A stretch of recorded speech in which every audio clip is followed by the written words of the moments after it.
In April, the Arizona Attorney General's Office issued an opinion discussing whether certain activities of unlicensed assistants are exempt from licensing requirements. So what's your takeaway? Just for clarification.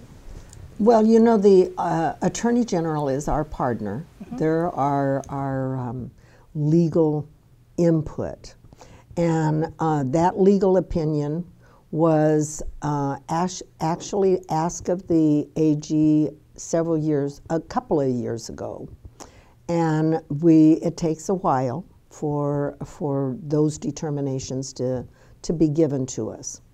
We received it, and the interesting thing was that AAR and ADRE had just worked together on doing a substantive policy statement. It was interesting to see how very close we had come as to an association and the department in putting together a substantive policy statement that correlated with what the Attorney General had put in their 10-page legal opinion. And I think the most important thing is that every team leader or anyone having an unlicensed individual working in their business needs to remember that that individual cannot do anything that requires a real estate license. There are about 3 pages in our law book that talk about everything that requires a real estate license.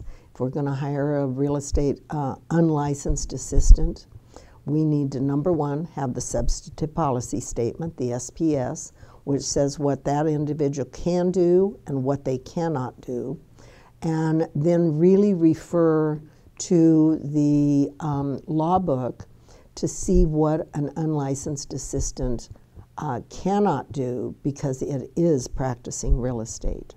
And I always like to remind everyone, and it is in the substantive policy statement, if an unlicensed individual practices real estate or does anything that requires a real estate license, it could be a Class 5 felony.